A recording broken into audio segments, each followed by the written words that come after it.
The very essence of the mental game is this. The only reason an event matters is because we make it matter.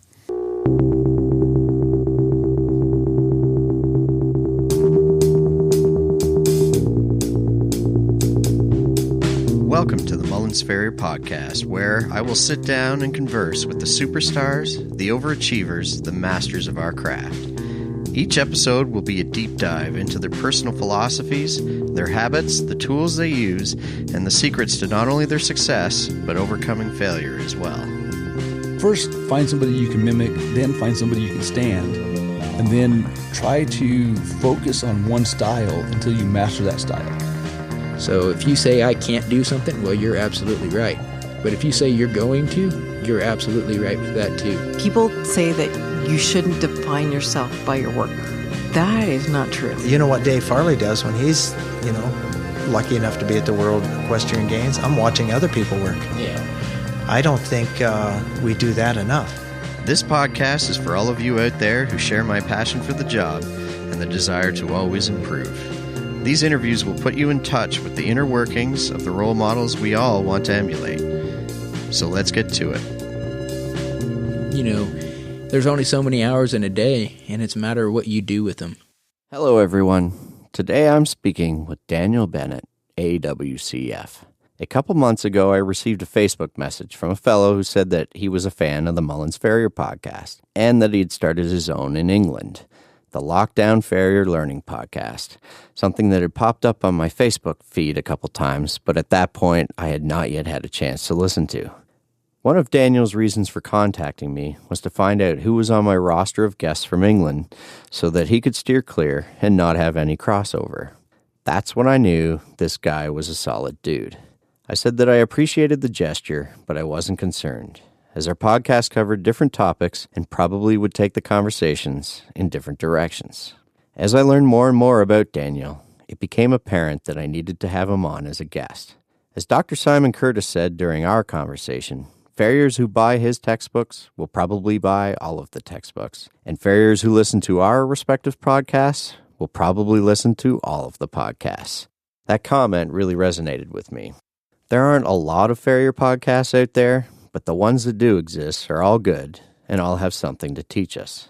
I quite enjoy having the opportunity to interview their creators because they all share the desire to help us become better farriers. It's a lot of work, time, and effort to maintain a regular show. I'm sure it hasn't gone unnoticed that sometimes I fall short of my goals for consistency.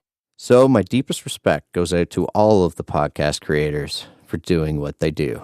Back to Daniel. As you will hear in the conversation, Daniel got his start as a farrier in a less direct route than most. His unique upbringing in this trade eventually led him to become an educator, and you won't have to listen for very long to understand why he is the ideal person for the job of teacher.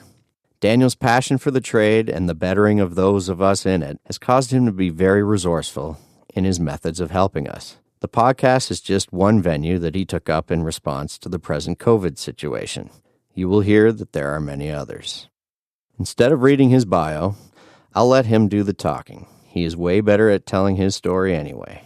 Once I hit record, the conversation flowed so naturally that during the editing process, it was hard to choose a start point. This is the one we settled on.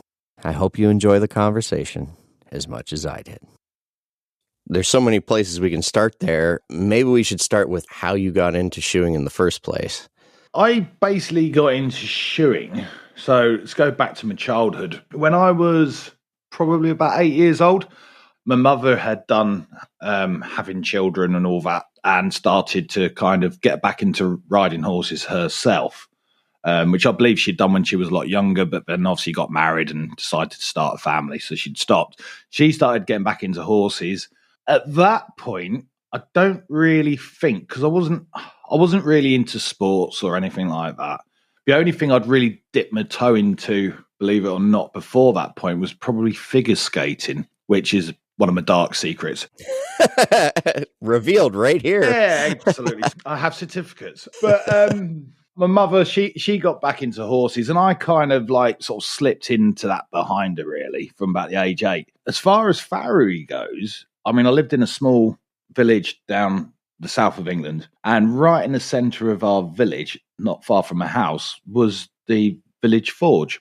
The guy whose forge it was, a farrier called Paul Stern, from the famous Stern family down in Kent. Obviously, there was quite a few brothers, and his father, his father, Edgar Stern, was one of the sort of like leading lights, I suppose, in the 60s, 70s, and the 80s in the farrier world in the UK. Unfortunately, passed away, must have been around 10 years ago now. But there was a family there, at least 3 or 4 of them were FWs, and examiners and everything. So very influential farriers in the UK. So the entrance to the forge just sloped in off the main road. So whenever you passed it, and they always had a lot of apprentices there. So you'd often stop and watch, and you'd see horses being shod just on the way to school. It was quite good. And then my mother actually became his secretary, because obviously it was well before the days of mobile phones and that, and a lot of these big farrier firms would have someone sat in an office doing all the accounts and the appointments and the job cards and stuff like that. And that's what my mum did. So my family and his family all became very good friends. His son, who's not a farrier, believe it or not, I think he saw the light at the age of 16 and went and got an education, became a barrister. No way. He's still my best friend now. But that was kind of my way in. And I used to as the years went on, you just sit in the forge, watching the apprentices making shoes and going, oh yeah, I'd love to do that. I was just fascinated by it. But then I remember I must have been around 13, 14. Now, I didn't do very well at school.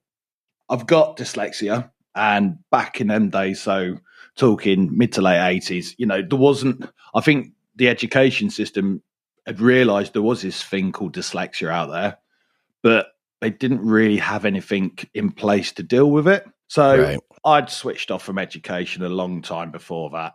But I can remember having a conversation with my mum. I must have been around 13, maybe even 14. And she said, oh, what are you going to do when you leave school? And I said, well, I want to be a farrier. And she just turned around. And she knew, obviously, dealing with the apprentices, what the educational requirements were to get into the program back then. And she just said, nah, you're never going to get the academic qualifications. You're not bright enough. Find something else, which is a bit harsh. But in the same breath, she was right. So at that point, I just decided that I didn't want to ride horses anymore. I was at the age, I was interested in cider and females. And I saw no future in it. I mean, again, going on, like I said earlier, about being mediocre. I mean, I was a mediocre rider. It was nothing special. My horses were mediocre.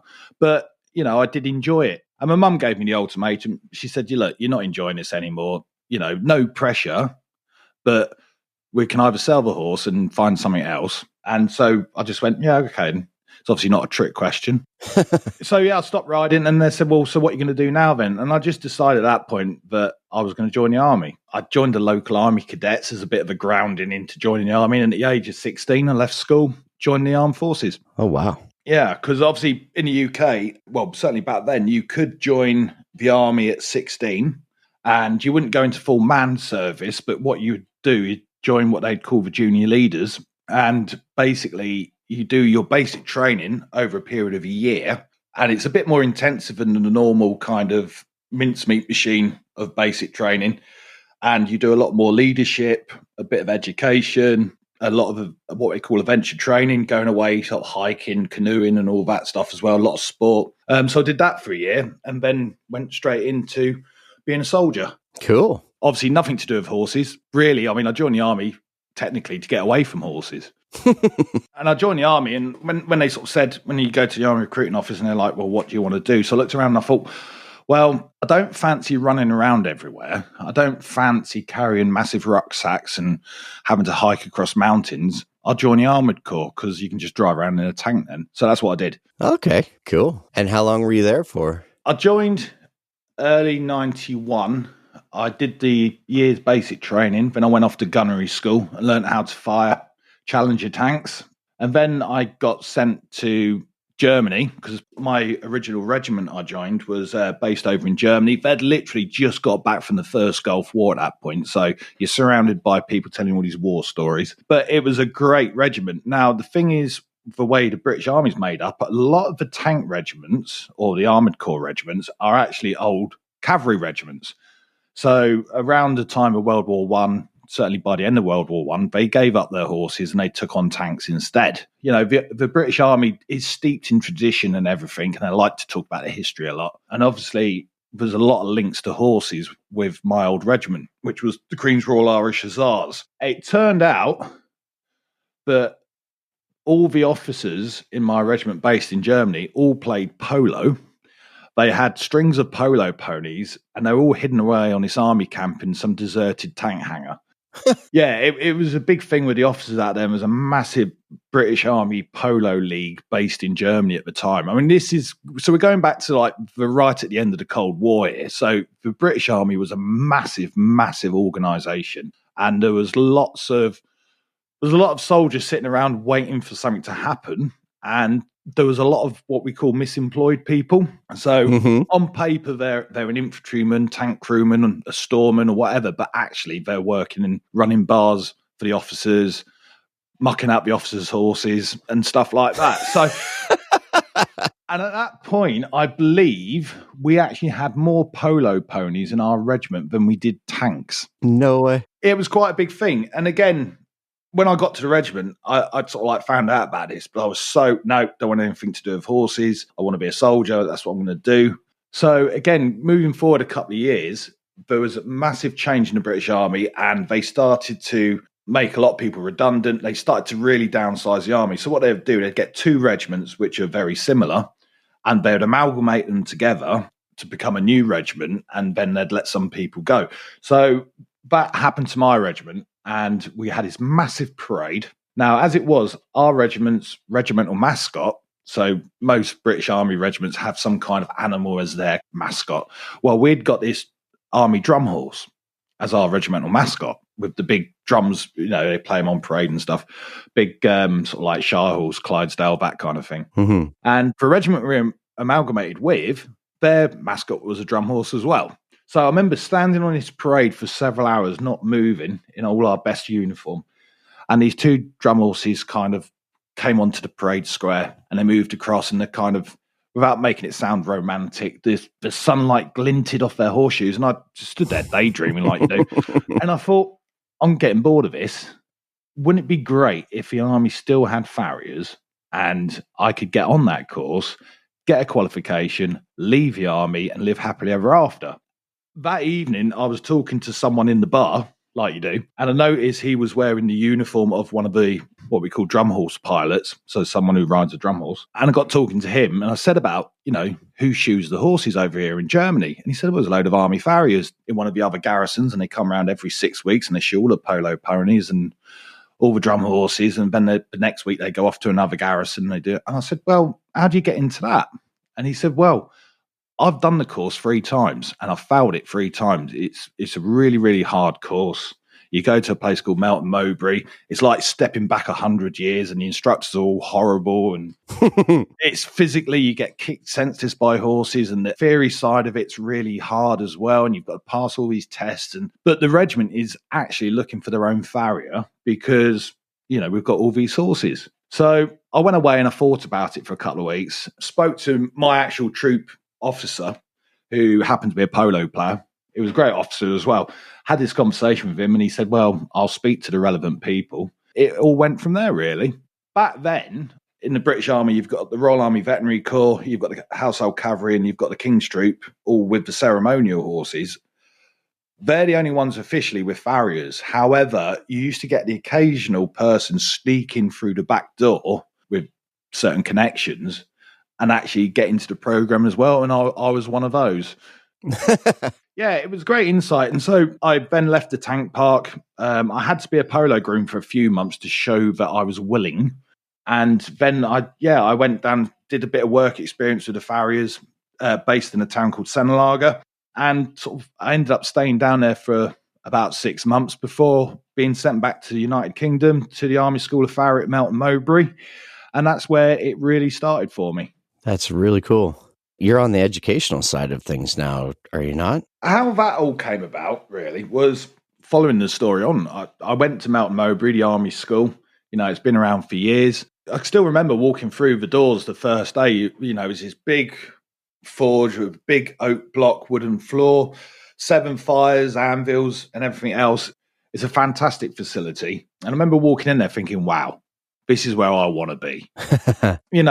I think in the army, whatever job you do, the way the army system works is you get a trade and say anything from being a farrier to a tank gunner or an infantryman, and you do your initial training in that trade, and that's normally called class 3. So you do that initial sort of like trade training, and then you go off and you develop the skills and you hone the skills in, a bit like an apprenticeship, I suppose. And then a few years later, you'll go and do your class 2, which is, you become a specialist at that point. And then moving on from that, if you are good enough, you do your class 1, which in army terms means you're an instructor. Oh, okay. I mean, how the army system works for UK army farriers is very similar to how it happens in Civvy Street. Obviously, in Civvy Street in the UK, it's the 4-year apprenticeship. In the army, once selected, you go to Melton Mowbray, you do a 3.5-month course. It used to be called the Class 3 or the B3. It's got some other name now.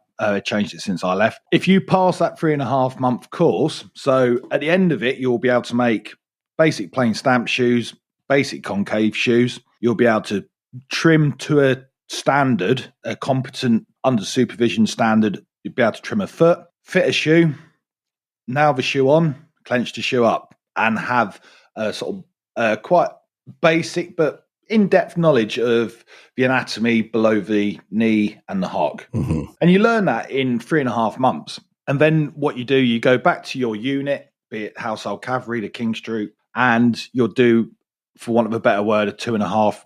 Well, the minimum you can do it in is 2.5 years, but most take 3 to 3.5 years. But go through the apprenticeship. The reason it's always been a little bit shorter than outside of the army is because the army training is a lot more intensive. Mm-hmm. You're not going out in a van, seeing loads of different types of horses. You're in the forge every day. There's a lot more handmade shoes going on, or there certainly was back then. So it's more like being in the educational place the whole time. Oh, okay. So it's a lot more intensive. But again, a great way to learn because you're kind of hands on the whole time and in a nice warm forge, not getting wet. But going back, I mean, I went to the army school to do my first course and I was absolutely in awe of the facility, but the instructors we had there. And I was like, this is what I want to do. I don't just want to get my ticket and run. I want to actually stay there. I want to get into this. I want to be an instructor. Even at that point, that's kind of where I wanted to end up. Obviously, being in the unit I was in, which wasn't technically a mounted unit, obviously that wasn't ever going to happen. Now, as my apprenticeship, obviously I passed that course, went back to Germany, and we just carried on shoeing. Basically, over in Germany at the time, I mean, every garrison had a garrison stables. There was kind of a pony club there for the children of the armed forces out there. Oh, okay. A lot of the wives had horses. So, for a recreation, I mean, the army did used to, obviously with dependents now, they used to put on a lot of recreational stuff for them. So every garrison had a sort of like riding school, a riding club, and we would just go around shoeing all those sort of like pleasure horses. Being based in Germany, then you'd have a lot of Germans wanting their horses shod. Because, I mean, back then, German farriery, I don't think was in a particularly great place. So they'd heard about, there's some British farriers over here. So, we used to have quite a diverse type of horses coming through the forge there. So for that, certainly that first year and a half, 2 years of my apprenticeship, it was almost like being an ordinary sort of like not army farrier, for want of a better word. Right, because you saw so many horses of different type. Absolutely. I mean, the one downside to training in the army is you pretty much get every horse you shoe is 16 to 17 hands with quite a large foot and is normally black, in colour. Right. So all of a sudden you see a little Shetland pony and you just, how do we do this? Obviously you roll it over. But so that's how it started for me. And then my regiment, which was in Germany, ended up getting moved back to the UK. And it was a bit of a, well, what we're going to do with him? We can't leave him out there. So made a few phone calls, but just been a changeover at the army school. And it's now being run by a guy called Ivan Bell, Dinger to his friends. He was one of the first people for many, many, many years, from the army to get his fellowship. But he was definitely the first person for quite a long period of time to get honours as well. Oh, okay. He was a very, very progressive, forward-thinking farrier and just a very, very skilled competition farrier and everything else, just passionate. But so I managed to, again, get in the back door And he said, well, you've got another year till you can qualify.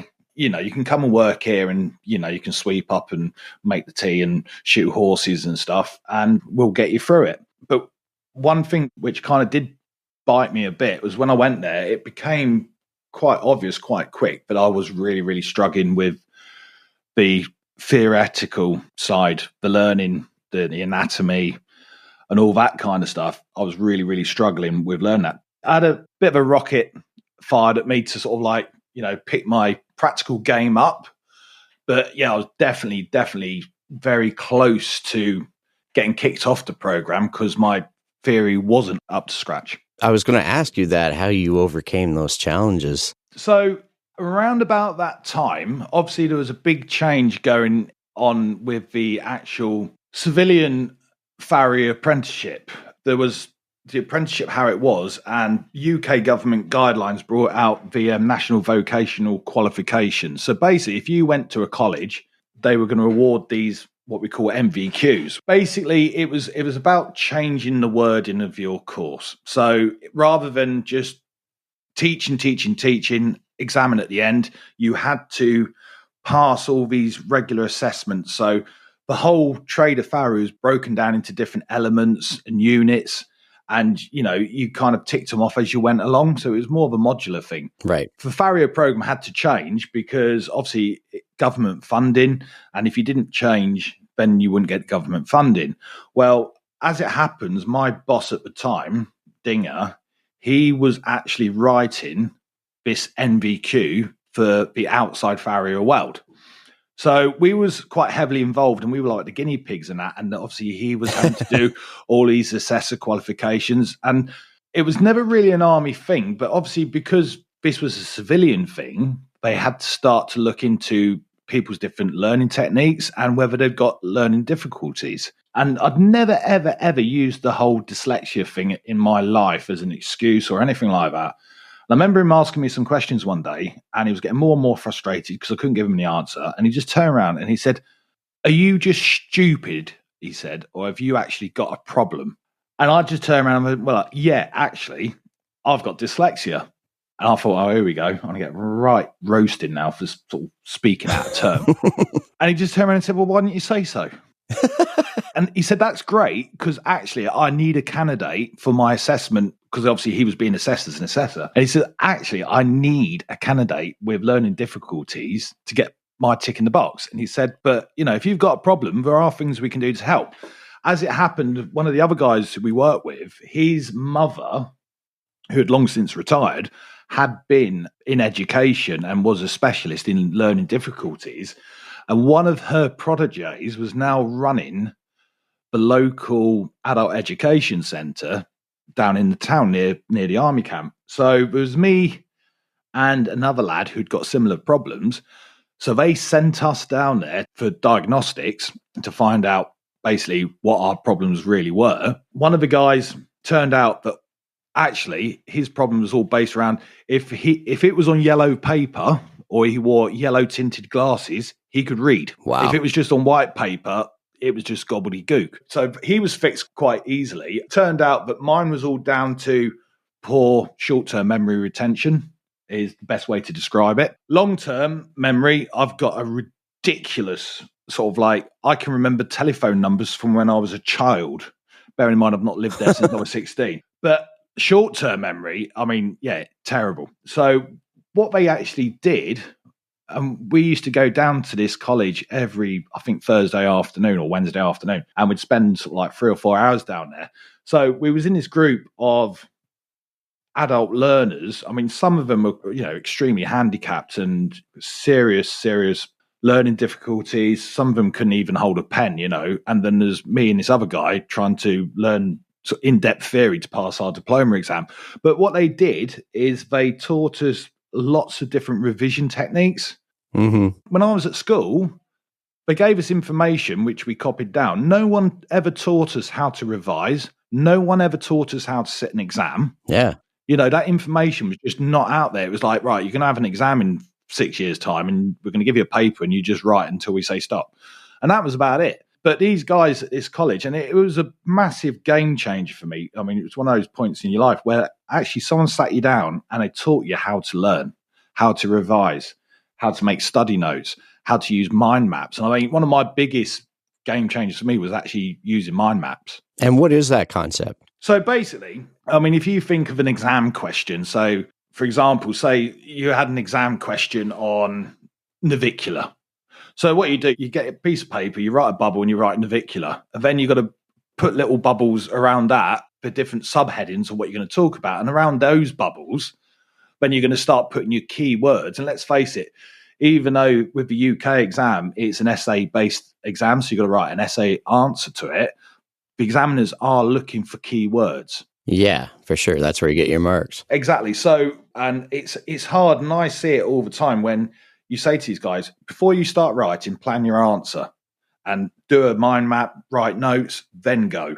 Give yourself 5 minutes to do that at the start of the question. But people just start writing because they've got to get it finished because they're panicking. And I mean, it's one of the biggest tips I ever learned. I mean, if you spend 5 minutes jotting them notes down, then start, it keeps you going in the right directions. It stops you going off piste. I mean, you think about it, you write a paragraph, which you didn't need to write, then that's 5 minutes gone off your 30 minutes, which you haven't got that time to waste. So I learned all that straight away. There was an improvement. So by the time I actually sat my diploma exam in beginning of 1998, you know, I'd got to the point where I could just get across the line with the theory. Because, I mean, the practical was always good. You know, it was at that point. You had that. Well, as an apprentice at that point, I mean, there was 5 of us who sat our exams together, our diploma exam together in the army. 3 of us passed, 2 failed. I think the 2 failed the practical, funny enough. And we had a good group. I mean, the other 2 guys who passed, I mean, the practical standard was high. And we were just battling against each other to be the best one the whole time. So it kind of drove that. There was one of the guys who did my exam with, and funny enough, went on to do my associate with a few years later, Chris Carroll. He's fantastic at theory. And the other guy, actually, who is also a lecturer at Myerscough College, Paul Conroy, again, really, really good at theory, but Paul's really good at explaining it and making you understand it. So, you know, we'd sit around and, you know, you just work together. We've all got strengths and weaknesses, and you try to obviously get through together as a group. So that was really important. But I mean, I literally scraped myself past the finishing post on the theory. I can't remember what grade I got for it, but, you know, it was enough. And at the end of the day, I was interested in the practical side, and that was the bit what drove me on. And at that point, just before I'd sat the exam, and this is the start of the education thing for me, really, I was doing really, really well as an apprentice at shoeing competitions. And again, I'd go away at a weekend, I'd go to a shoeing competition, come back, the boss would be like, how did you get on? Oh, yeah, I won. So I'd get more praise for it. So that made me want to do more and more and more and more. But I can also remember one of the things that Dinger, our boss, was started doing, obviously with the Worshipful Company hire exams in the UK, they are done, be it the AW or the FW, they are done at the Army School of Farrier Melton Mowbray. The Army hosts the exams for the Worshipful Company. So every 6 months, we saw another load of civilian farriers, some been shoeing for 10 years, some 30, some even longer, coming in to sit all these higher exams. And obviously the Worshipful Company examiners would be in for a couple of days, and we'd get to actually sit and watch that happening. I mean, cool. I was there when Chris Gregory did his AW, his FW. Who else we had there? Mike Wildenstein. I can remember him coming to do his associate and his fellowship.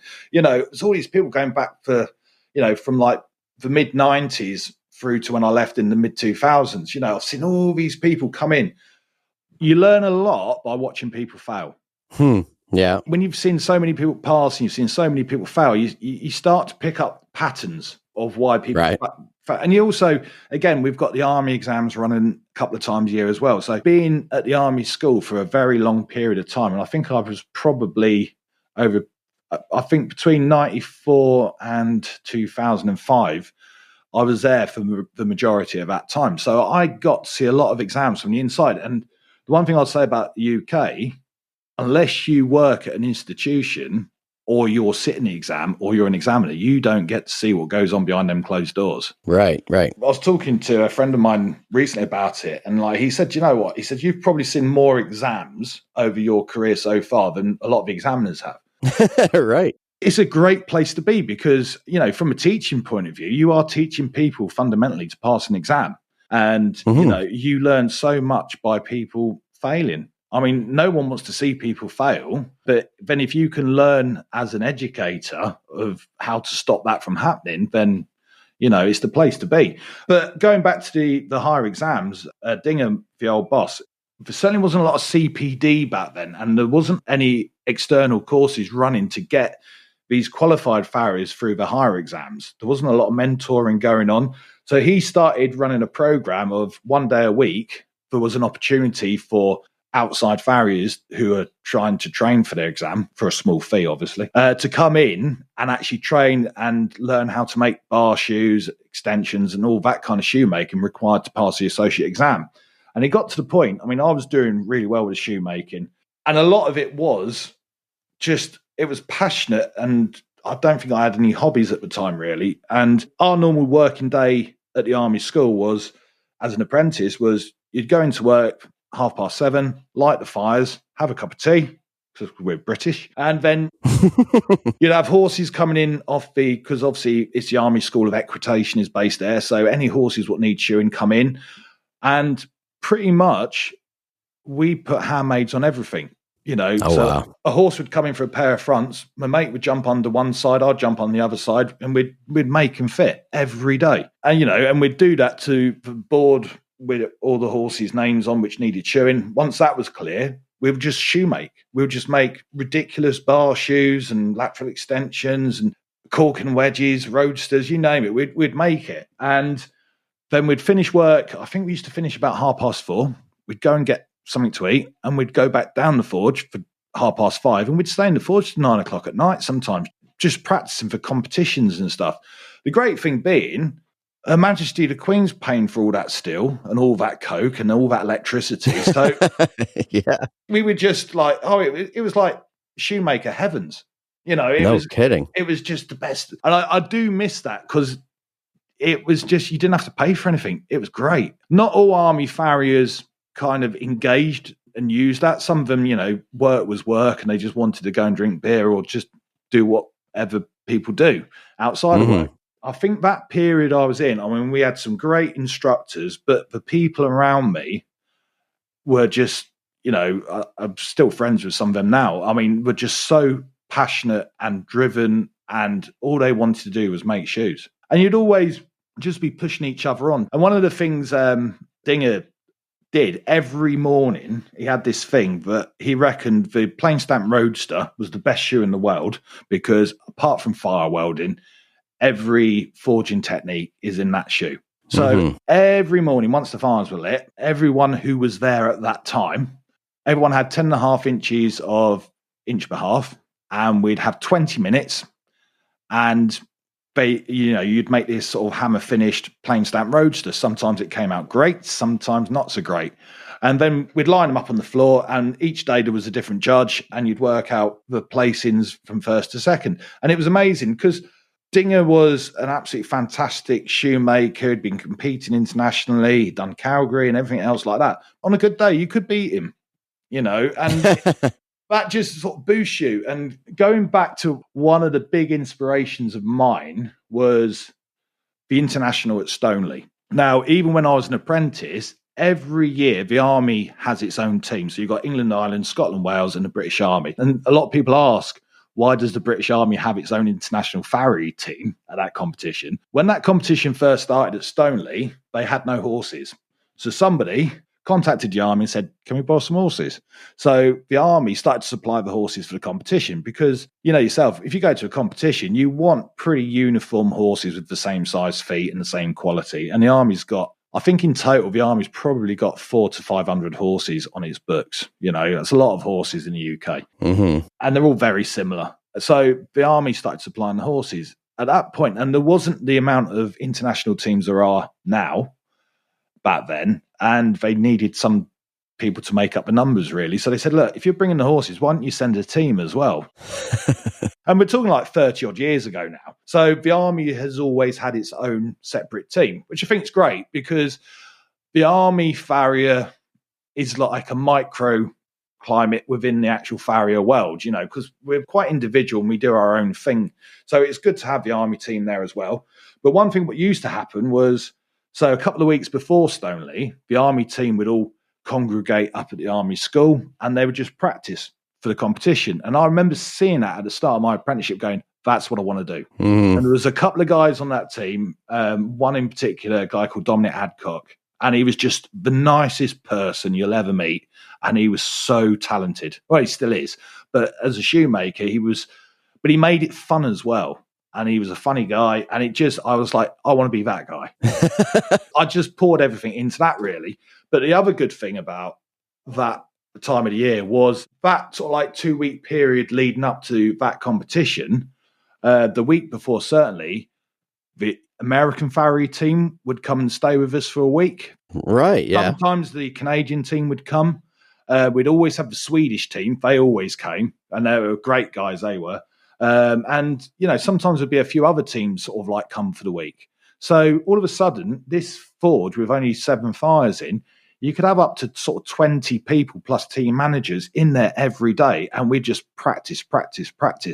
And, you know, I'm going back to the days of, it's when I first met Craig Trinker, Mark Milstern, all those guys, and they just mind blowing, you know. So I was exposed to all that, and you're picking up on all these different techniques as well. And again, some people, they weren't that interested, but for me, it was just, you know, you just bled it dry. You know, it was amazing. It was amazing to be exposed. And of course, as soon as I qualified, then, I was getting on that international team, simple as, and I did. So I think I competed at Stoneleigh from 98 through to 2004. I think it was my last one, because obviously I left early 2005. But then a few years ago, I can't remember what the reasoning was, but the Army didn't put forward a team for Stoneleigh. I think it's 2014. So right at the last minute, a load of us ex-Army guys decided that we should keep that door open for them, and we actually entered ourselves as the ex-Army team in their place. Oh, that's cool. Yeah.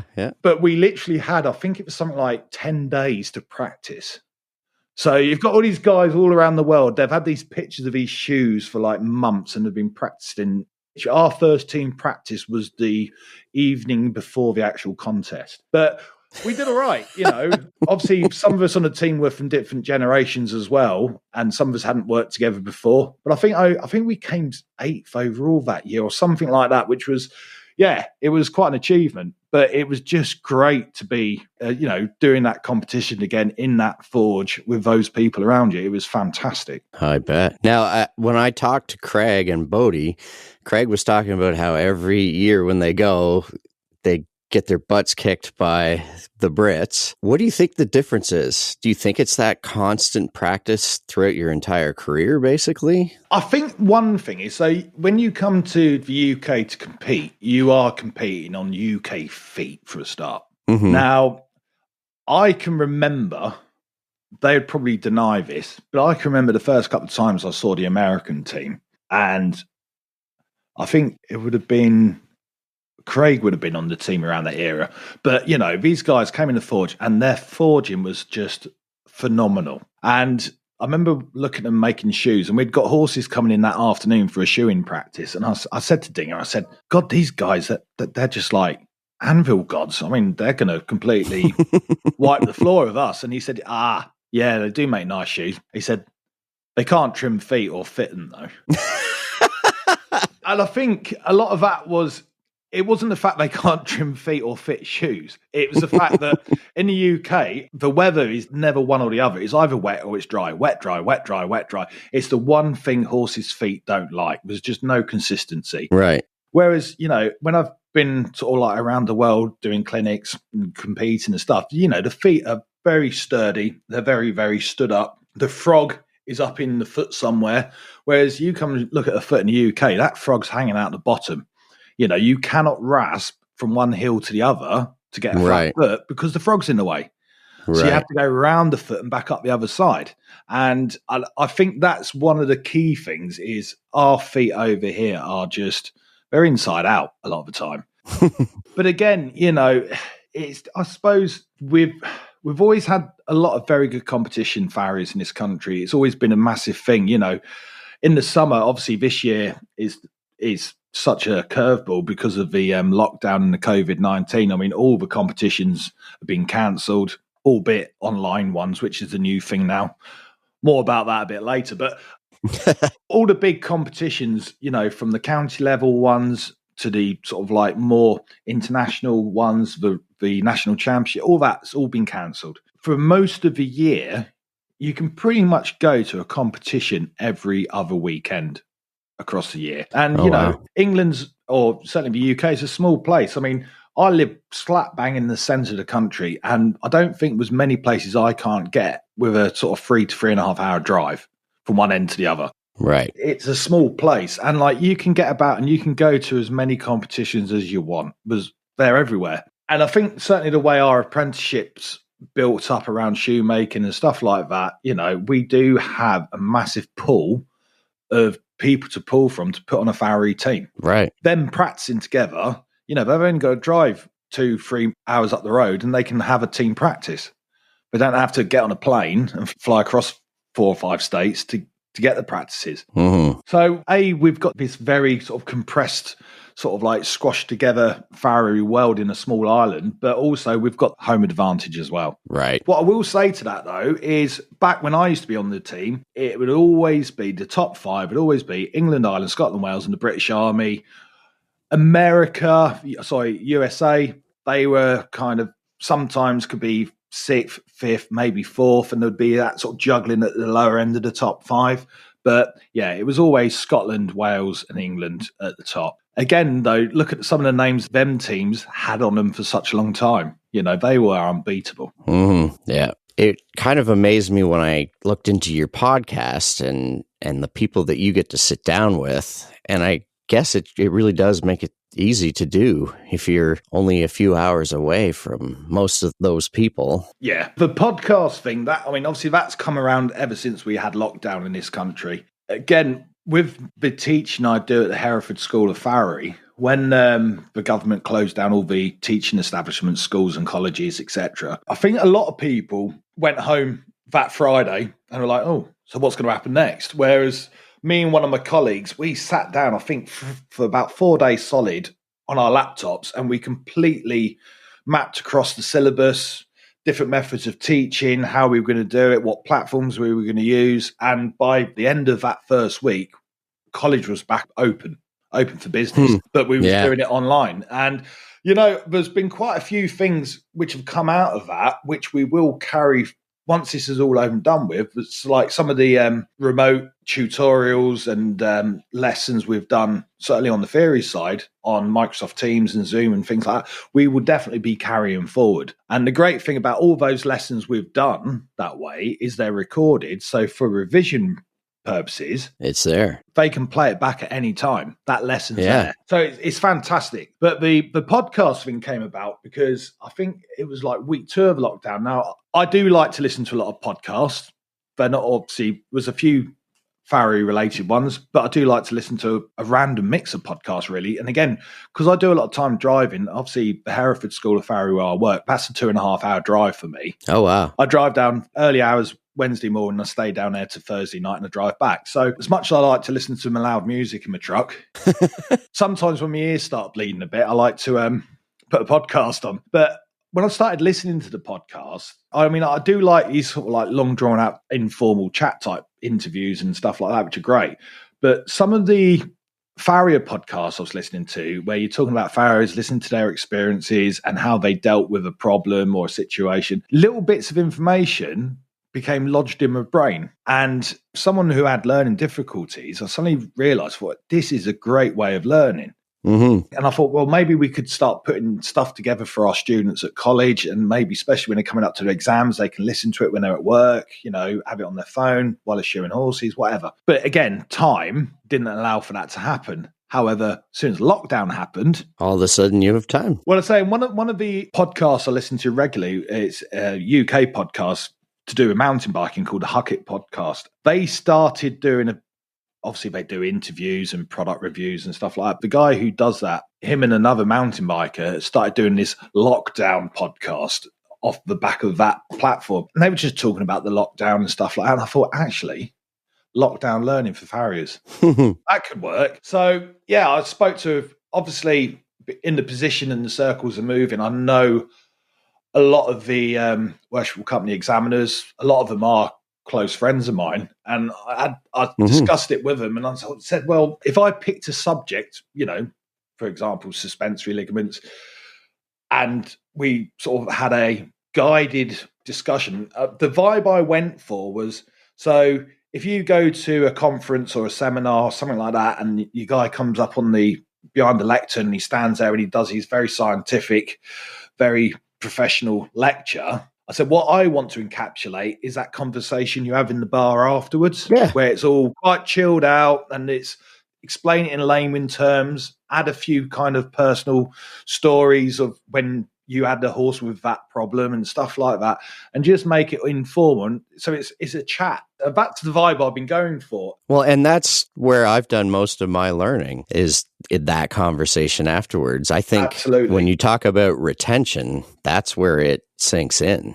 It's one thing to just listen, but once you start discussing and even passionately arguing over something, it's there, right? Yeah. It gets embedded. Absolutely. I mean, initially, I was thinking, because, again, we were supposed to have had diploma exams in May. Now, that's been pushed back to September at the moment. Whether it happens at September or not, no one quite knows at the moment, because of the way things are in the United Kingdom. But again, it was a way of getting to my students, because that's my priority. However, anyone else listens to it, then, if they get something out of it, then that's an even bigger bonus. But yeah, so I wanted to reach out to my students. So again, they could have these things they could listen to in the truck, on the way to work, etc., just to kind of keep that theory knowledge coming in, and just revision, just every time you listen to it, you can revise it. And that was the aim behind it. I want to say, the subjects we kind of sort of started on as well. So as far as farriery books go, the textbooks where, all the exams are based on, there's certain conditions which have started to really turn into the common problems that farriers, certainly in the UK, deal with on a day-to-day basis. And now they're not actually in any of the books.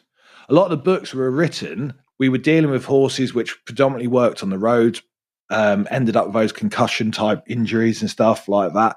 And they're not so prevalent anymore. They're still out there, but they're not so prevalent. The conditions we deal with now are your kind of repetitive strain injuries which happen because horses are working on the surface the whole time, and they're not in books. So I started trying to hit those subjects quite a lot, collateral ligament injuries, suspensory desmitis, derotation of P3, there's hardly anything written in any of the books about that. So, and that's what we looked at. Okay. Now, have you found, because the surfaces, I imagine you guys are using the synthetic footing for the competition horses, you found like an increase in those kind of injuries because of that? Do you think that's the reason? Yeah, I think a lot of, certainly at the higher level of competitions, what they're asking the horses to do now is a lot more than they ever used to. And again, when you turn back time, certainly in this country, to sort of when I was a child, there wasn't a lot of artificial surfaces anyway, but every horse, whatever it was doing, had a season. So, for example, the show jumpers, the eventers, dressage horses, they competed in the summer. Once their competition season finished, they took the shoes off, they chucked it out in the field with some other horses, and it had a 2, maybe 3 months period where it went and remembered what being a horse was all about. And any of these little minor injuries they'd picked up in training, they'd sort themselves out. Right. Since they invented the indoor riding school and the light bulb, these people, you could get home from work at 6 o'clock in the evening in the middle of winter when it's pitch black outside, and you can carry on working your horse. So a lot of these high-end competition horses, I mean, they'll have maybe a week or 2 off, but they don't have the shoes taken off, and then they're straight back into the training. So, it was loads of different reasons why sort of the impact. I wouldn't want to say the horse world's evolved, because in many ways it's devolved because of the kind of problems we're dealing with. But, You know, we've had to change a lot as we've had to really evolve as farriers to actually meet the demands of these new injuries and the new intensity that the horses are being ridden under. No kidding. What are some of the things shoeing wise that you've had to change or teach to the students to adjust for this? Obviously, as far as me personally as a farrier, I mean, I kind of class myself as a part-time farrier now, part-time farrier, part-time teacher, because I normally spend 2 to 3 days a week shoeing my clients' horses and 2 days teaching. Sometimes I'm away kind of teaching private clinics and sometimes I'm overseas teaching. So it all has to fit in around that. I'm lucky as well. I've got some very, very good close friends who live nearby who are very good farriers as well. So if I am out of the country, they can sort any of my problems out. Right. But I think from my own personal shoeing, and I believe Jonathan and a few other people have mentioned this, I'm using a lot less concave stock now. Yeah. I'm putting a lot of 3/4 sort of flat continental type shoes on. And I think, because they're a lot more readily available in this country now, and the quality and the design of them are so good. I mean, you've got to remember, concave was designed out of tool and fullering. That's where it came from. It was a straight bar equivalent of that, which was a lot less time consuming. And tool and fullering came purely out of hunting. You know, right. The reason it was concave was you've got a sloping inside border to allow, when they're out hunting in the middle of the winter in the UK, the feet get packed full of mud. And if you took that mud out the foot on all 4 feet and weighed it, that's quite a heavy lump of mud that horse is galloping around all day with. Hunters used to start at, say, 10 o'clock in the morning and would go on to last lie. And it's stop, start. And they're jumping big hedges, they're going across deep going, uneven, uphill, downhill. So the least amount of weight that horse is carrying, and that's one of the reasons concave came about, was it's auto cleaning properly. Right. So as the horse extends and it's sort of galloping across the field, that lump of mud, which is packed into the foot, comes flying out. And if you've ever been hunting, you very often get smacked squarely in the face by the horse's lump of mud in front of you. We've all been there. Many black eyes and bloody nose have come out of that. But that was what concave was designed for. As it is, it's quite good on turf for performance horses like eventers, race horses and stuff, because it does allow for a bigger foot-bearing surface in comparison to the ground-bearing surface. So it does cut into the turf and cause purchase. So when we're working on artificial surfaces, none of that is relevant. And looking at the surface technology itself, the types of injuries, and again, you can go to a competition and that can have the best arena surface in the world, but these horses nowadays, they break training at home. So if you've got a substandard deep arena surface at home, then that is the problem. That's where the horse goes every day, and that that needs to be the best that it can be. And unfortunately in the UK, not so much at the higher echelons of competition, but certainly the sort of amateur competitors and the middle of the road competitors, a lot of what people do in the UK is about, well, we could have that, but this one's cheaper. So they'll always look for cheaper alternatives as far as arena surfaces go, bedding goes and stuff like that, and even feed and farriery. You know, they're always trying to save money here and do it on a budget. I was at a dressage yard once, and the mother of the dressage rider was there, and something had gone wrong with one of the horses and it was going to cost them money. And this dressage rider, she was stomping around the yard, having a proper tantrum. And her mother, who was, I believe, in her 80s or 90s at that point, she turned around to me and she said, well, that's the problem when you do a champagne sport on cider money.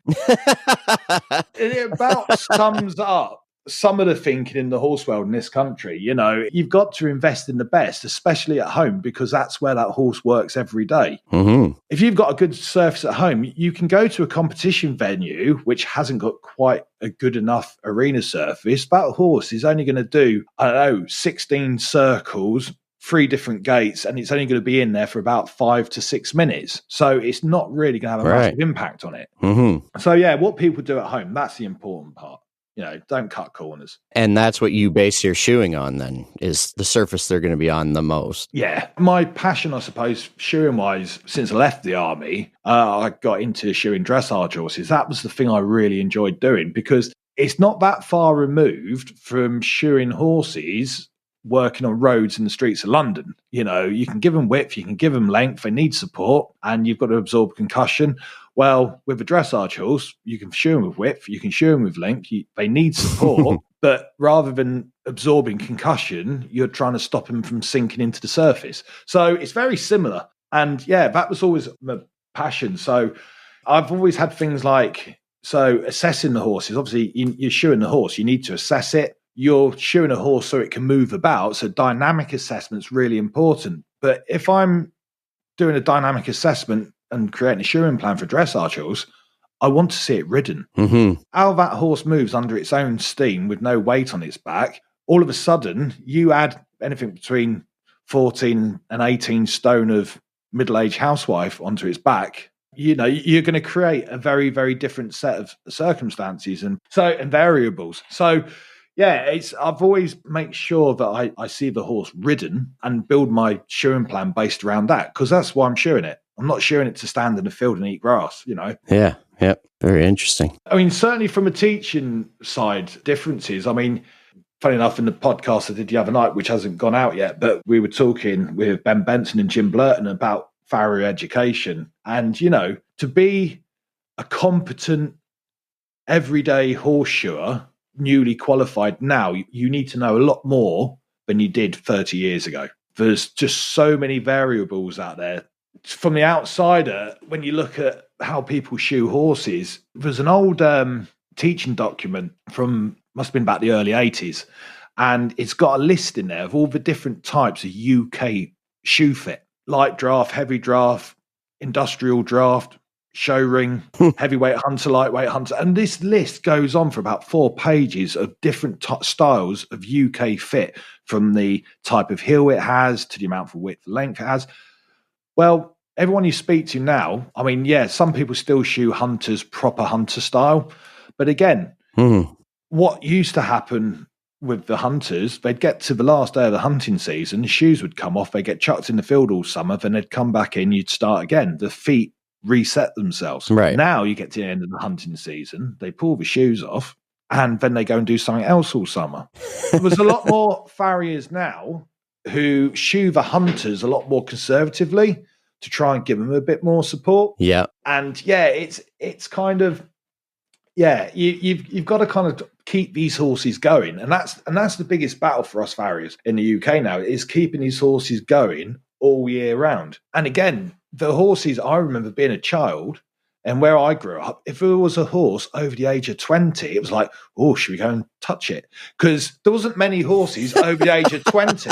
It was like, they suddenly became like the village sacred cow, you know? Right, yeah. Let's go and touch the old horse. Oh, my God. Now, it's like the amount of horses on my books in the mid to late 20s, and they're still going. I mean, I've had a horse a few years ago. It was 34 when it died. It was still being ridden at the age of 32. Holy jeez. You know, unbelievable. Yeah. And it got to the point, it was that old and rickety. It was like an old wooden shed. But I said to the woman, it got to the point where it was that kind of stiff. And I said, look, it could go down on you. And if that horse goes down on you, it's not getting up again. And if you're underneath, you're not getting up either. Decided at that point to retire it. And it died a few months later. But just, you know, it had a great life. But it was still enjoying going out, you know. It was still okay to shoot. It was dragging its toes a little bit, but if I get who wouldn't? I'm dragging my toes now, and I suppose in horse years I'm half its age, you know. So but as far as the teaching side of this goes, you know, we're having to teach them so much more. The syllabus over the last like 10, 20 years hasn't changed that much, but you know, my main aim is to get these through the test at the end of this, but still I want to try and put as much knowledge into them, and sort of skills and knowledge and professional behavior into them. So actually, when they hit the ground running, they can set up a business and be efficient at being a farrier and understand all those different aspects. Because the one thing about this country over here is, you know, and it's been a topic of conversation probably for like the last sort of like 15 to 10 years, is there was this massive doubling of the horse population between the mid-90s and the mid-2000s. When that started to happen, we had this period where there was not enough farriers. So an extra farrier school opened, and we just started churning a lot of people out to make up the numbers, which was great. But no one actually started to pump the brakes until it was far too late. So we have got a massive overpopulation of farriers in this country as we speak at the moment. And the other thing which has happened in the last 10 years is the horse population has now halved again. No way. Looking at a recent study which has just been done by, I think it was the British Equine Federation, the numbers of horses have actually started to decline massively. So, I mean, I always say our industry, the farrier industry in this country is a bit like the Titanic. You know, it's a massive, huge ship. And when you see the overpopulation of farriers on the horizon like an iceberg, if you start pumping the brakes, you're probably still going to hit the iceberg because it takes a long time for the industry to slow down. Yeah. And as a result, people started to warn of this, and the captain kept on with his foot on the gas. It's only really in the last couple of years where they're starting to try and cap the numbers of students we're teaching. Because, you know, what we don't want to be doing is training these young guys and girls out there to put 4 years of their life into training to do a job. There's no work out there to do. And I think as a modern farrier going out there, you know, you've got to hit the ground running. You've got to be professional. You've got to be clean. The horse owners have changed. You know, you can't start shouting and screaming and knocking horses around like people used to and stuff like that. You know, you've got to be so professional now. Obviously, I spoke a little bit earlier about the old MVQ system, which got phased out, funny enough, in the last sort of 2 years. And we've got this new farrier standard, we call it, the Trailblazer, which is, again, government funded. And it's just got rid of the old MVQ system because it was fit for purpose, but it needed a bit of an overhaul. So we overhauled it. And one of the big changes, so we always taught skill and knowledge, practical and theory.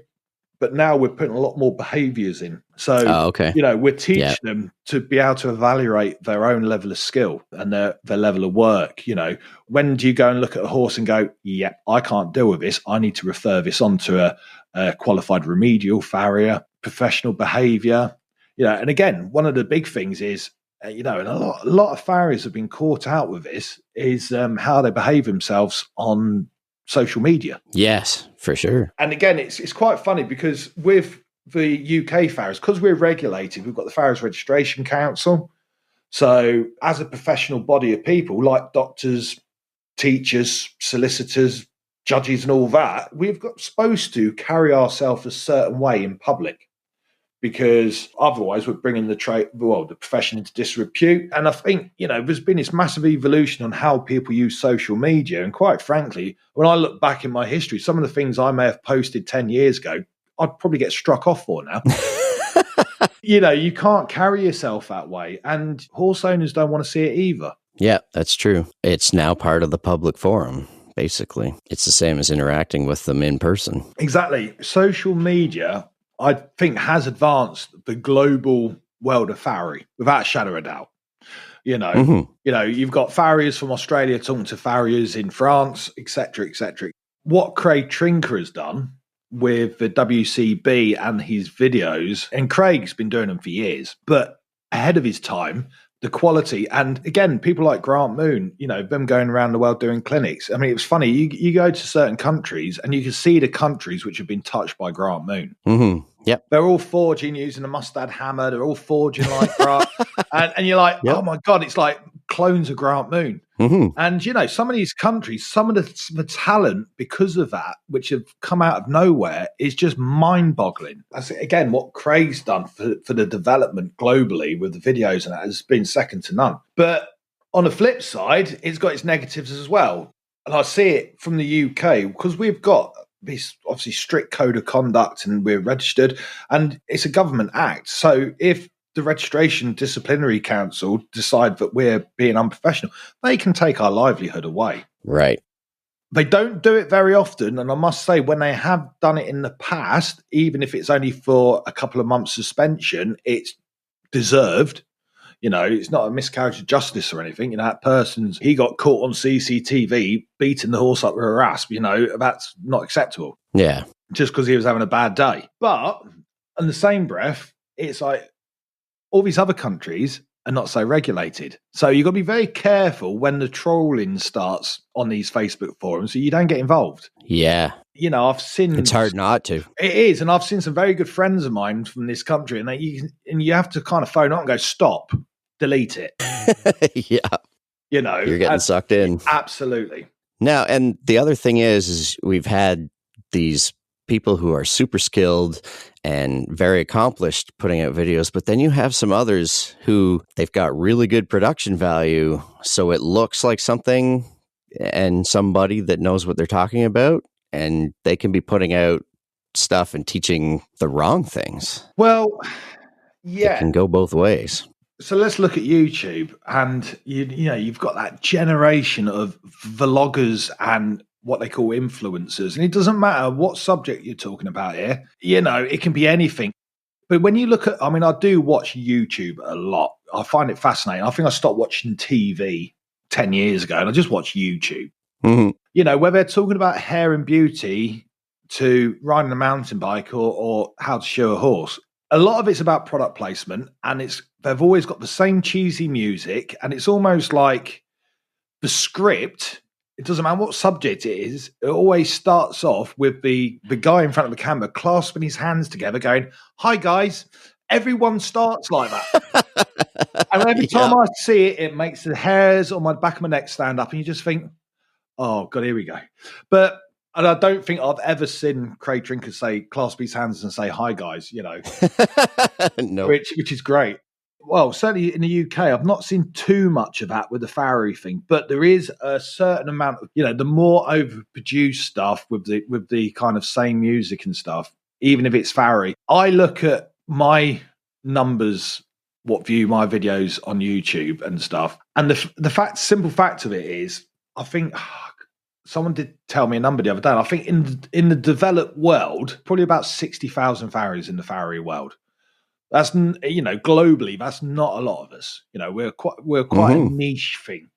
Now, certainly in this country, I think there's about 3,000 qualified farriers. So if you are just doing directed farrier education videos, and especially shoemaking, because for example, shoemaking, apprentices need to know it. Some farriers want to know it, but not all of them do. Mm-hmm. Again, so your numbers have come down.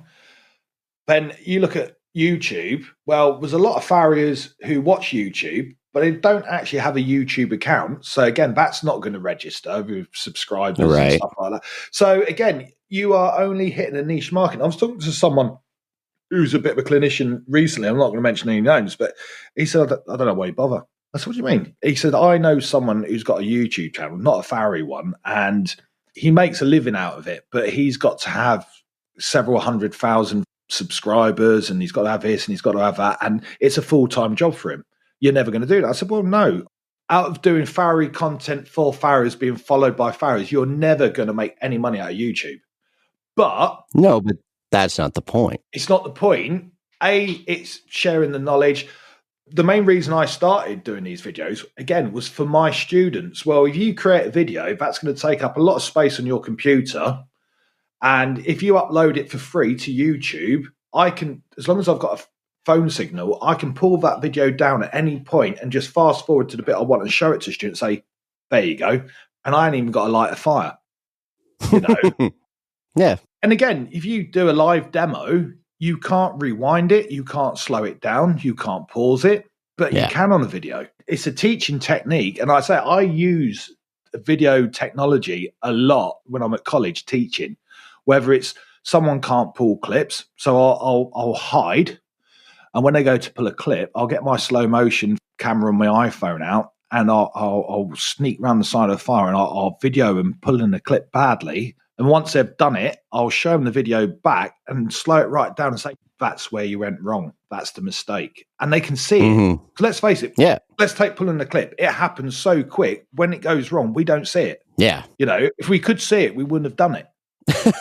Actually being able to virtually slow it right down and say, that hammer blow there, that's what did it. You can say, I mean, if they just carried on making the same mistake, I dare say in about 2 weeks, they'll probably work it out. But we haven't got that 2 weeks of making mistakes to, we haven't got the time to do that. So show them, let them see. You can tell people they're going wrong all the time. And unless you can actually prove it to them, they don't start to listen, So again, that kind of use of videos really, really, I found it as a bit of a game changer, to be fair. No kidding. But again, with the YouTube videos, I mean, just upload them for free onto YouTube. But then once they're out there, Anyone can watch them. Mm-hmm. And it's fun. I enjoy it. It's an excuse to go in the forge and make stuff. That's how I see it. Yeah. Yeah.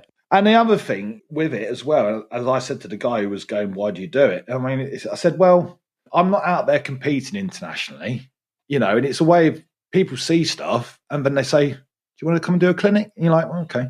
So it's a way of just getting that, using social media to sort of get yourself out there globally. Yeah. I love teaching. For sure. I also like going to other countries. it's so why not?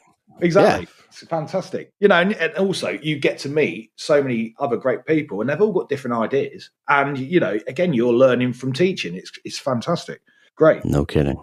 Now, in the same vein as keeping up with the technology, how is it for the education system? You would have a unique inside look.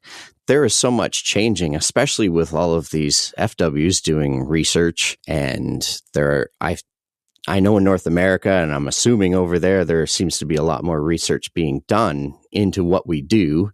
And sometimes it is a game changer. Sometimes it's stuff that we thought we were doing properly forever. And then all of a sudden somebody brings out a study that changes all that. How does the school and the education system keep up with that now that it's moving so fast? Well, it does often create problems. Not only if you got to look at the actual school itself, we are teaching to a national standard. And that standard's kind of like driven by all three of the schools. Plus, you've got the worship company of farriers who are, they set the standard, they set the syllabus. So, you've got to kind of teach. But I think it's not just in farrier, it's like all walks of life. Things are changing so quick now. And I think one of the things I do notice, and again, with no disrespect to anybody, but those people who've been in education full time for a long period of time, farrier's changed a lot. One of the great things I know, certainly at the Hereford School of Farrier, majority of our tutors are part-time tutors. So they're also actively out there shoeing horses to a high standard at the same time. So we see the changes. We're part of the changes. So when we're teaching, when those kind of things arise, we do have to kind of like sometimes sit the students down and say, right, this is what you need to know to pass your exam. However, let's face it, this is what the current thought is. This is the kind of like written in tablet, sort of like 10 Commandment style sort of like answer. But when you write your answer, if you add this bit in at the bottom, then you are going to get more extra points, and that will start pointing you towards getting the honours grades and stuff like that, because it's showing that you've got the knowledge, but you also know where it's going. So it is problematic. And to a degree, it has always been there. I mean, like, it was interesting. I was actually on the Worshipful Company of Farrier's website recently, and I was looking at some of the fellowship dissertations because they've all been published on there now. So anyone who's ever sat their fellowship, or certainly a majority of them, from back in the 1970s onwards, you can read, if you go on their website for free, their fellowship dissertation, their thesis. Mm-hmm. And it's actually quite interesting because some of the very early ones, it's almost like someone's written a handwritten essay on, I've shod 3 horses and this is how I did it. And this is what I found. And that is literally all it is. Right. But it is very readable. And then you get to some of these dissertations written in the last 10 years, which have gone very, very scientific. If you've never written a scientific paper yourself, it is gobbledygook. Yeah, it's hard to get through those. Exactly. And it's very, very difficult. And I'm lucky enough to be part of a discussion group. And this has come out of lockdown. There's a discussion group was formed on a Wednesday night. And I think me and one other are the only ones on it who don't hold the fellowship. And there's about 10 to 12 of us. Most of them are senior examiners and other examiners. And each week we take turns in chairing it, and it's on Zoom, video call. Again, it's an informal kind of discussion like you would have in the bar. And, some very, very great minds on there. we was having a discussion about the impact of science and technology on farrier in the last 20 years. And we was talking about these dissertations. And a few people did say, well, yeah, if you read the early ones, you can sit and read them and you might learn something. Whereas the more scientific ones, people read them in a magazine or read them on the website and they just read the first 2 lines and go, don't understand that. So, which is a shame because there's a fantastic body of work on there. Lots of time and effort's gone into researching it and no one really understands it, which then puts people off, going to do their fellowship. And actually, again, there's not a lot of, I think Simon Curtis said in one of the discussion groups the other week, there's not a lot of farrier science being done by farriers, and right. Yeah. And the trouble is, if farriers don't then read it because they don't understand it, then it all becomes very difficult. It's not advancing anybody. Yeah. Which is another podcast idea I've had, which I'm hopefully going to start next week. Funny enough, I've spoke to a lot of the FWs over the last 10 years. And what we're going to do, we're going to put together a series where I'll have whoever wrote the dissertation on, and we'll talk about their dissertation, but they're going to put it into layman's terms. Yeah, that'd be excellent. That's next on my sort of like list of things to do over the next few weeks. And then once I've done the fellowship dissertations, then obviously in the UK, we've got the RVC down in London, the Royal Vet College. We're doing farrier degrees down there. There's the farrier degrees going on at Myerscough. And there is just an endless amount of studies and dissertations being written by all these guys, which nobody understands in the smaller farrier world, let alone globally. Yeah, so that's another thing. Again, I just thought that's a perfect use of the podcast will be to kind of like get them on, have an informal chat. Let's put it into layman's terms so people actually understand it. Yeah. Oh, that's excellent. Quite looking forward to that one, actually. Me too. I've taken up quite a bit of your time already. Daniel, do you want to do the short answer questions now? Bring them on. This portion of the podcast is called the Stratum Tectorium. These are the short answer, surface stuff questions, but it's okay if the guest wants to go deeper. Enjoy. Do you have a favorite book? Do you know, I don't read anything like I used to, again, because we have stuff like YouTube and that to watch instead, really. A bit lazy. I think as farrier books go, though, I mean, a lot of people in the UK have always talked about the second edition of Hickman's being the Farrier Bible. And although it is very dated now, so I think the last edition, a lot of it came out of the 1960s. A lot of the photographs, when you read it, were actually taken at the Army School of Farrier in the 1970s. But cool. It is, fundamentally the basic principles in there. If you can understand that book, you're going to understand farrier. Right. I mean, it'd be great if someone could update it, I've got to say. Obviously, Colonel John Hickman, ex-British Army, he passed away, must have been nearly 20 years ago. I was actually part of the Guard of Honour at his memorial service in Cambridge, funny enough. Oh, wow. In uniform. But that book, certainly, it shouldn't be forgotten. I do think it's a great, great starting point for beginner farriers anywhere in the world, but someone needs to update it. Right. Okay. Do you have a favorite brand of work boots? To be honest, over the last 10 years, I've basically been wearing the Ariat Terrains, which are like a very kind of like trainer stroke work boot crossover. I've never been a big fan of steel toe caps, I've got to say. Okay. It's a kind of like, I know I'm running the gauntlet, literally. I don't know. They make my feet hurt. So I wear some fast boots so you can get your feet out of the way quick. Right. And if they're lighter, you can. Yeah, exactly. Your favorite make of rasp? Again, it's come up time and time listening to this podcast. It's about inconsistency, isn't it? Yes. Yeah. This is the biggest problem. I mean, years ago, I remember when I first started, Safe Edge were just the best rasp ever. Then they went inconsistent and they dropped in quality. For choice now, I mean, I either use the Hella Legend XL for green tang. Yep. But if I can't get those, I sometimes use the Basoli 50 because it's very, very similar, Okay. Favorite rounding hammer? Right. So the best hammer I've ever had was a Dave Showen hammer, which I brought as an apprentice for a lot of money back in the mid-90s. And the only trouble with that hammer was it was only sort of 1 3/4 pounds, if that barely. So it wasn't, being in the army and forging big shoes, it wasn't really ideal, but it was just an amazing hammer. Obviously, when my good friend Jonathan Nunn brought out his hammer range a few years ago, he kind of brought out this quite a heavy face-weighted sort of like 2.3 hammer, which was like the big sort of, everyone was into them at the time.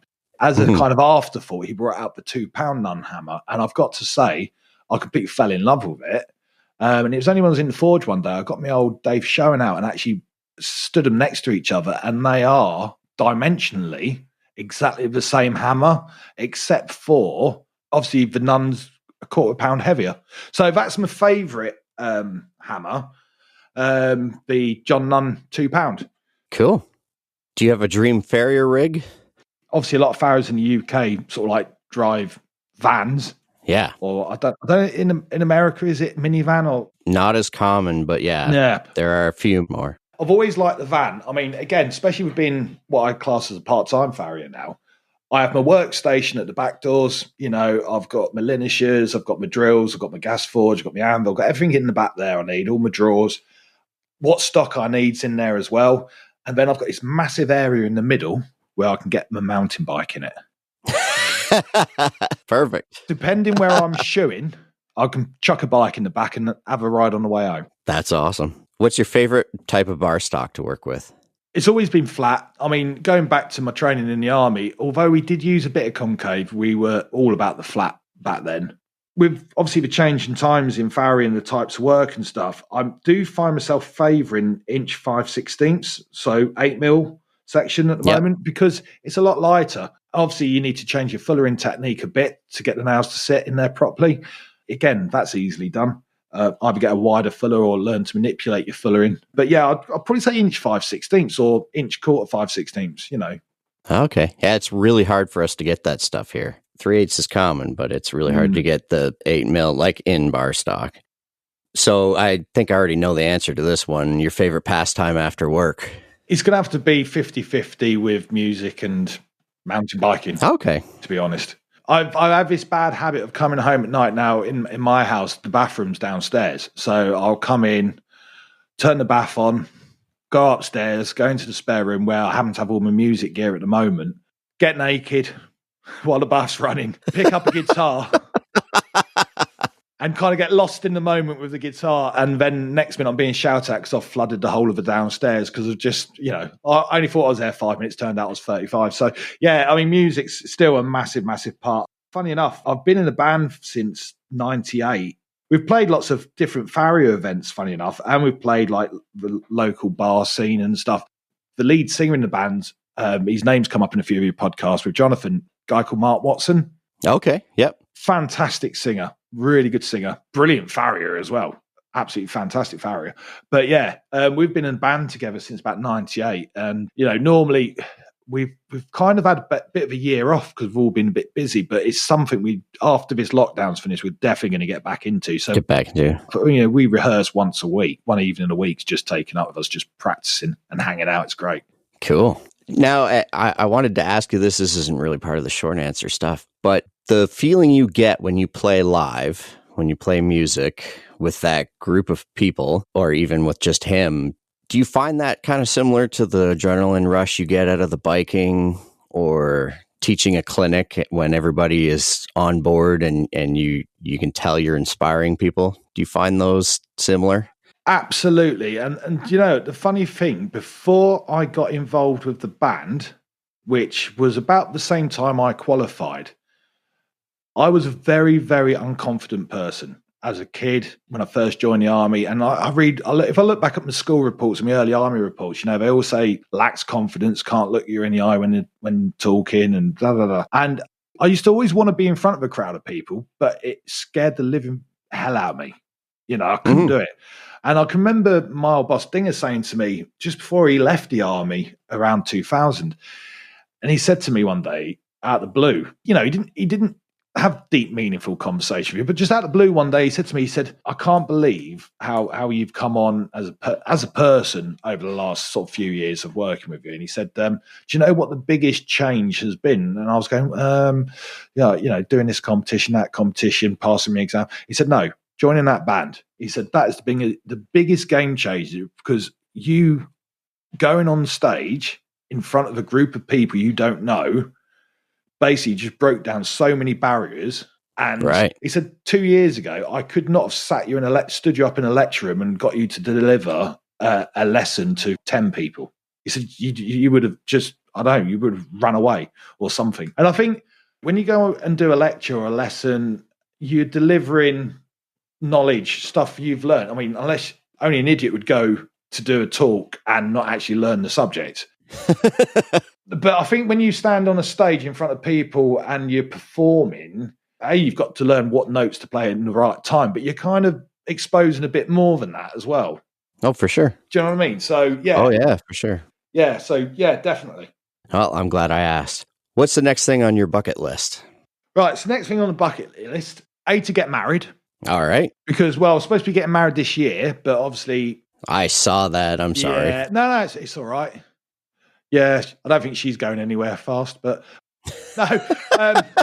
Yeah, so the way we'd kind of organise our wedding and everything, we could pretty much take it quite close to the wire before we had to make the decision. But it just getting to the point where if we did manage to go ahead with it and someone got it and someone, worst case scenario, died, would you ever forgive yourself? So yeah, we'll put it off to next year. That's fine. We've waited long enough. So the main thing on my bucket list really is doing my fellowship. Okay. Fellowship of the Worshipful Company of Farriers. Yeah. I did my associate of the Worshipful Company of Farriers when I was in the army 19 years ago now. And I said at the time, right, I'm going to give it another year or maybe 2, get a bit more experience. I'm going to do my fellowship. 19 years later, we're still here.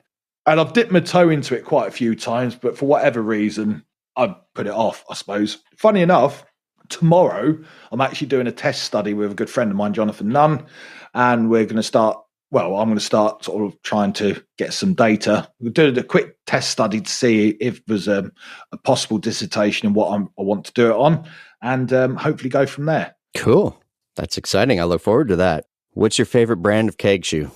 Again, the advances in keg shoes, or as we call them in UK, machine-made shoes, has just gone through the roof. There's such a variety out there, good and bad. I've got to say one of my favourites is a bit torn between two, really. You've got the Mustad Libero 3/4 full shoe. Mm-hmm. I do love that. And it's one of the best shoes, I think, on the market, just as a shoe, being able to manipulate it and spread the heels and spread you can do so much. It's a good platform, that shoe. You can do a lot to it. And just for sort of like a good solid shoe, easy to fit, I've got to say I do like the Workman Striker range. Right. Which again is another flat 3/4 full shoe. Mm-hmm. Yeah. Leather or synthetic pads? I'd have to say leather. Interestingly, when I first started, people were still using leather pads sort of like when I first started, and they kind of really went out of fashion and people started getting into synthetics. But I've got to say, although the plastic and rubber pads are great, I do find the thing about leather I love is the fact the heel relief they give to the foot. Obviously heels get low because they expand and contract and they rub away on the foot surface of the shoe. That's why we get the grooves there.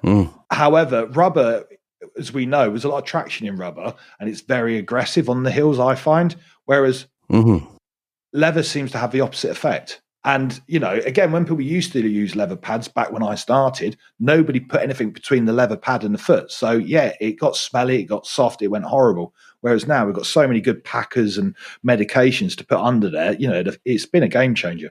Yeah, I would completely agree with that. Do you have a favorite type of horse? I'd have to say dressage. A good, well put together dressage horse. And if it's not too stressy as well. Yeah, no kidding. Ideal number of horses to shoe all around in one day? Me as a one-man band operating, 4's a brilliant number. 2 in the morning, 2 in the afternoon. Then going ride and bike. Perfect. Favorite anvil? Again, London pattern anvils, but again, there's a big variety in sizes of a London pattern anvil. You know, you've got standard size. Incidentally enough, if you ever go to London and you go to the Household Cavalry Forge, they've got London pattern anvils, but they are ginormous. They're like battleships. There's 4 of them in the forge there, and they're great. I mean, you hit a piece of steel on them, they're that big, you know, that steel kind of explodes. They're great for working metal on, but they're just very unwieldy. And like if you're trying to forge like roadster shoes, because they have the Cab Pairs competition down there every year, which is a massive competition where you put roadsters on horses' feet. But to actually, half the battle is being able to make a roadster on the anvils because they're so big, it's very hard to get across the face of them. Yeah. But definitely the London pattern anvil. Okay. Do you have a favorite inspirational quote? Stumped you. You have. I did think of one the other day, but it's gone. Okay. Obviously not is the answer. Yeah. Do you use accounting software for your business? No, I mean, when I was still running a full business, which is quite a few years ago now, I mean, it was before a lot of that had started. So, no, I mean, I'm lucky my future wife is European tax controller for a massive global corporation, and she's an accountant as well. So, yeah, I use her. Perfect. And then, so do you use paper invoices for your clients? Yeah, use paper invoices. Do you have an app that has most improved your work life? I've got to say, the app, I would say, has got anything with a slow motion camera on it. And that's from assessing horses to teaching. Mm-hmm.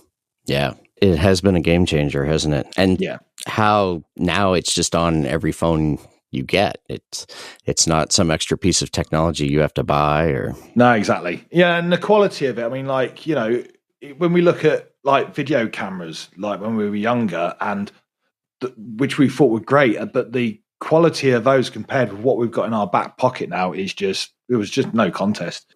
Yeah, it's crazy. Do you have a preferred social media platform? Again, when you get talking to people, I mean, the way people use Facebook kind of drove a lot of people then across to Instagram because it's more visual than people's nonsense. Yeah. But with the lockdown, with the college teaching we were doing, obviously when we first started the online teaching, we've got Microsoft Teams, we've got Zoom and everything. But because all the students, they're all on Facebook, Facebook was actually really a bit of a game changer and a bit of a lifesaver, because what we did was we created individual groups for our different tutorial groups on Facebook and made them into little closed groups so no one else can see them. Yeah. For actually getting the information and getting all the students in the right place at the right time, and for doing live streams from the Forge. Because, I mean, I've been doing a lot of live sessions in the afternoons from the Forge at home. Okay. You know, so doing practical demos and stuff on shoemaking. And you can just stream that lesson. So even if they're not actually at home when we're streaming that, they're out working with their boss, they can watch it later on that evening. And it also records it. You know, if I want to then turn it into a YouTube video and use that lesson for myself to put out there for the rest of the world, but I can do that as well. So actually, yeah, I've actually gone back to, through lockdown, Facebook's been absolutely brilliant. Okay, cool. A lot of applications there.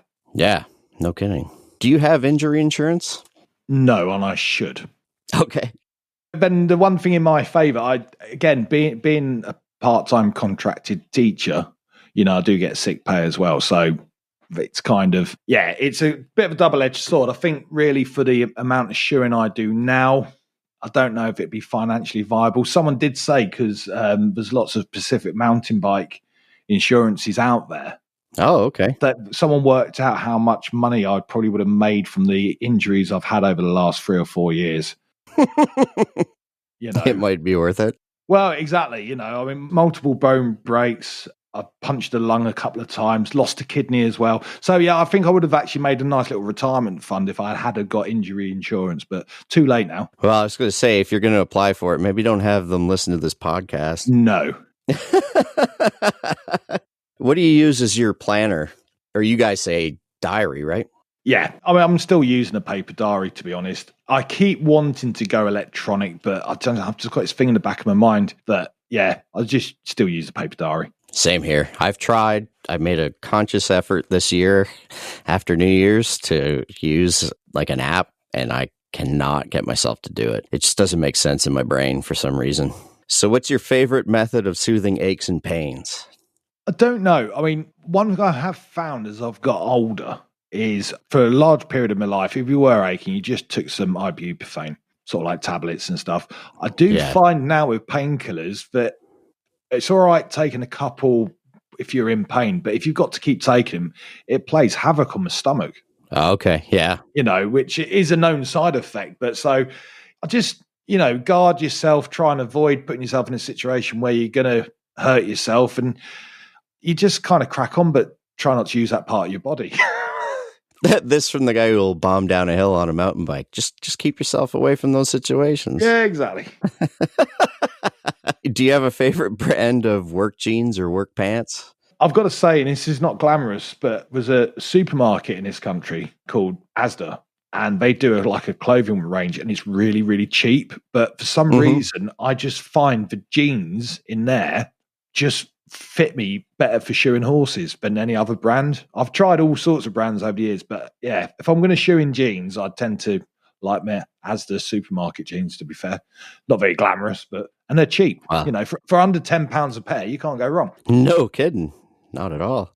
If I get too dirty, you chuck them in the bin, buy another pair. Yeah. Do you have a favorite drink? It's going to have to be coffee. Okay. Yeah, that's almost unanimous. Favorite genre of music? Bit of a weird one, because we've got a massive, very diverse taste in music. But if I had to pick one, I'd say either progressive rock or progressive metal. Okay. I like music with a story. Yep. Yeah. Do you work out? Just riding my bike. Yeah. That's all. All right. And what would you have been if not a farrier?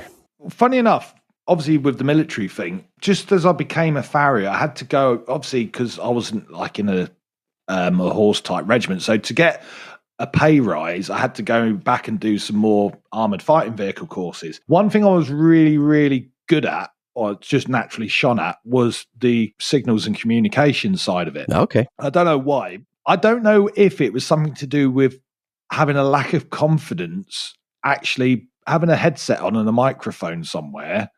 No one can see you. And it's almost like all of a sudden it was like this magic thing which made you really confident. I don't know. I've thought about it over the years why someone who lacked so much confidence actually loved talking on the radio in front of lots of people. So I think, if I hadn't gone down the farrier route, I mean, I did do a course just before I started the farrier route, and I think I was the first person to get 99% on this course for a long time. I think that's definitely the career I would have gone down at that point. But the money side of the farrier world just kind of lured me in more. Drew you in. Yeah. Gotcha. If you were stuck in lockdown with somebody for 3 months, under quarantine with another farrier, who would it be? Mark Watson. There you go. I mean, we compete together, so we could shoemate together. He's one of the nicest guys. Me and Mark have known each other and worked together since 1994. I've seen him angry once.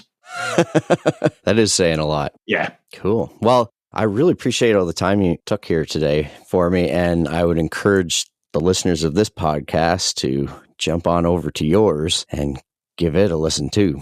Appreciate that. I mean, and again, it's there's not many farrier podcasts out there, and there's one or two I have actually listened to, and for whatever reason, and it's more of a marketing thing, as soon as people start trying to sort of really name drop and sort of do the heavy marketing thing, it just kind of turns me off. And, I think definitely yours is one of the easiest listening podcasts out there. Oh, well, thank you. Thanks. And that's the thing. I like to sit and listen on a long car journey to a conversation. I want to learn things about people I never knew, and it encapsulates that. So brilliant job. Well, I appreciate it. There were all these people that were my heroes, and I just wanted to learn more about what made them tick. And I mean, you can ask a standard set of questions, but I think just by sitting down and having that conversation, you can delve a lot deeper and absolutely and learn a lot more about people. It's been fun, and now I've got all these people I want to hang out with when the lockdown ends. And it's the thing with our trade, and I don't think plumbers or truck drivers have this same thing, but as a farrier, you can go anywhere in the world, go up to another farrier and tell them you're a farrier, and you'll have a friend for life and possibly somewhere to stay for the next 2 weeks. Yeah. And I think things like the internet, again, has made that global farrier community a lot tighter and a lot smaller. Yeah. Distance-wise. No kidding. They say when I was out in Australia judging a couple of years ago. I mean, there's all these names I've been talking to on Facebook for like 10 years. I actually got to meet them. And just such a brilliant bunch of people. Unbelievable. No kidding. Even now, like I said earlier on, you know, one of my favourite times of the year was that kind of period leading up to the International at Stoneleigh.